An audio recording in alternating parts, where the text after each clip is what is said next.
being resolved ASAP. So yes, it is an issue, but I do believe there are several things that need to be addressed before we get to that point. Yeah.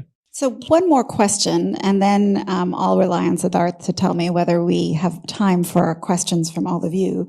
One of the things we teach at our School of Government every year, in which we have a very hefty representation of Indian students, including one that's here, is that you need to develop political priorities, and having a big list of priorities actually means having no priorities, because to prioritize means to choose the one or two things that are really important for you to focus on. And that it's that political will, it allows that political will and purpose to focus on one or two things.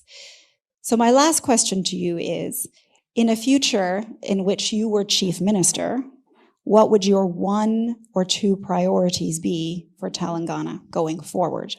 I think, without economic growth, without growing your economy, you would not be able to accomplish, any kind of objective that you may have for yourself. So I would say the first and foremost priority would be continuous economic growth and economic expansion, creation of wealth.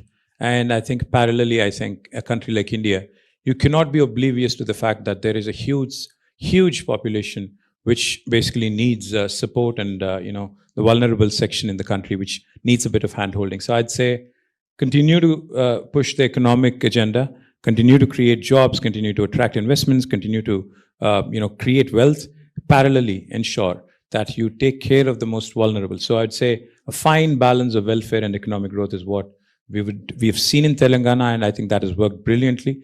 And we are not the West, we are not the UK or the US to be completely oblivious, to be completely ignorant of the asks, of the demands, of the population which is really yearning and which is really wanting a certain upliftment in terms of standards. So of course, healthcare, education would be priorities, but I would say you need economic growth to fund them. You'd need economic growth to make these happen, to effect this change. So a good combo of economics and welfare is what I would say. Great. 2 questions, I'm told. Oh, that's a tough.